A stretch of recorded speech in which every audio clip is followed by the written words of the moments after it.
just as the village headman had instructed. The villagers kept a vessel filled with blood outside each one's house, and they started living under scary conditions. Nature also went against itself as soon as Blood Pinjara witch reached that village, and dark clouds surrounded the village slowly. It could not be made out whether it was day or night time.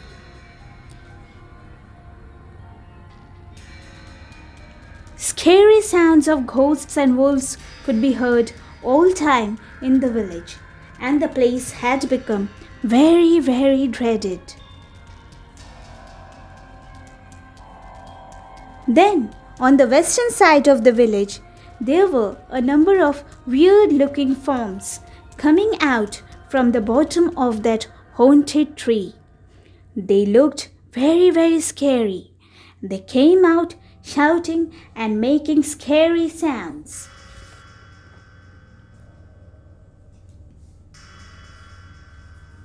Then suddenly, a big form of ghost comes out of the haunted tree.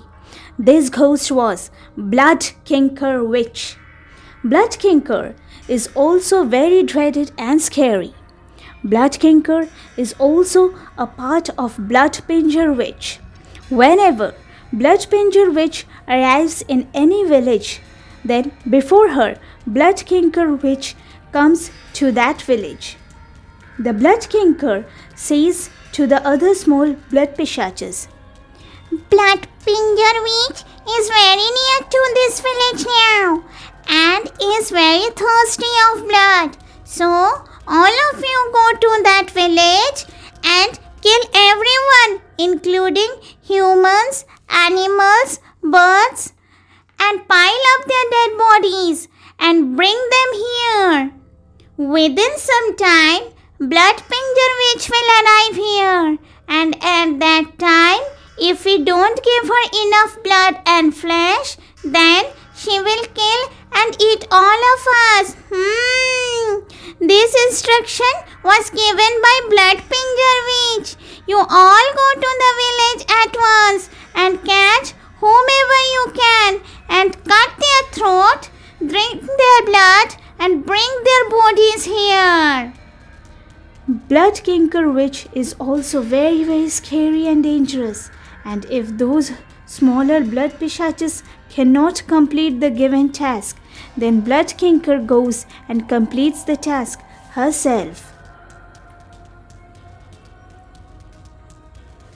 So, as told by the Blood Kinker, the small pishachas went towards the village.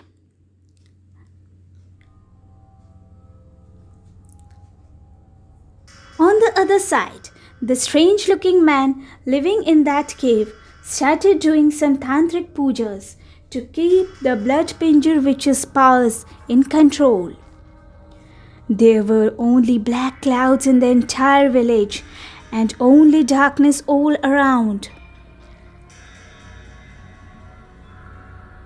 At that time, those scary small pishachas came inside the village, and villagers kept peeping, scared, from their windows to see what was happening outside the village. And just as the village headman had instructed, all villagers continued living silently inside their homes. In each and every corner of the village, only voices and scary sounds of bloodthirsty pishachas could be heard. Silence itself is very, very horrifying. Then, just as the Blood Kinker Witch had told them, all small blood pishachas formed a group and entered the village. The villagers looked horrified and surprised, looking at the blood pishachas. They said to themselves, if these small pishachas are so horrifying, then how much more huge and more terrifying would be the Blood Pinjara Witch?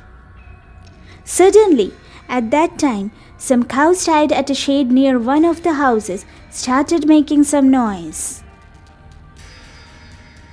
Immediately, the small blood pishachas went towards those cows and killed them and started eating them up.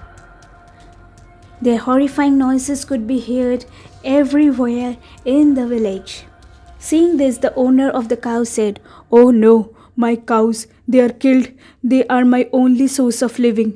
If my cows die, then what is the meaning of my survival? No, somehow I will have to fight with those blood pishaches. At least save my remaining cows." He came out and shouted, "Hey, leave my cows alone. I warn you for the last time." Hearing this, all of a sudden, the small blood pishaches turned back and attacked the man. They teared his flesh and started sucking his blood. Then they started dragging his dead body. This incident was terribly scary and haunting. All the villagers watched this incident very much silently from the homes. All the villagers were scared and shocked after this incident. They were very much surprised seeing so many blood pishaches together in the village.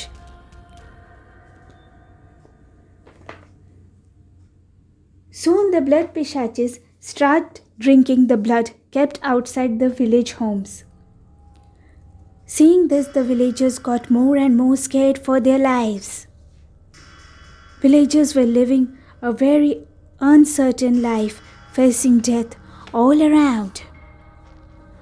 All the houses there had pishaches running on their roofs, and their scary noises were heard everywhere in the village.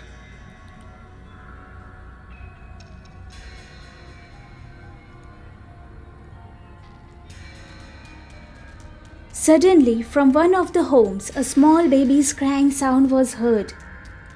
Hearing this baby's sound, all the blood pishaches turned around and started looking at the house from which the sound was coming. As the baby's cry was very loud, so all the pishaches started going towards that house. All the family members got very scared. The baby's father said to his wife, "Please stop the baby from crying. Otherwise all the pishaches will come here itself and kill and eat us all. Please stop the baby's cry. Please stop him."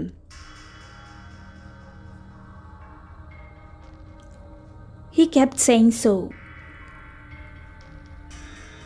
Hearing this, the baby's mother starts feeding the milk, and the pishaches came near the house. The baby's cry stopped, so the blood pishaches drink the blood kept outside the house and go back.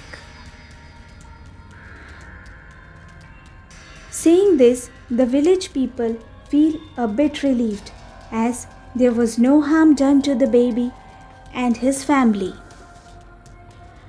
After this all, the blood pishaches go back towards that haunted tree at the western direction of the village, and after going there, all of them vomit out the blood they had drank into a big vessel which was kept there near the tree, and also keep all the cows and villagers' dead body too.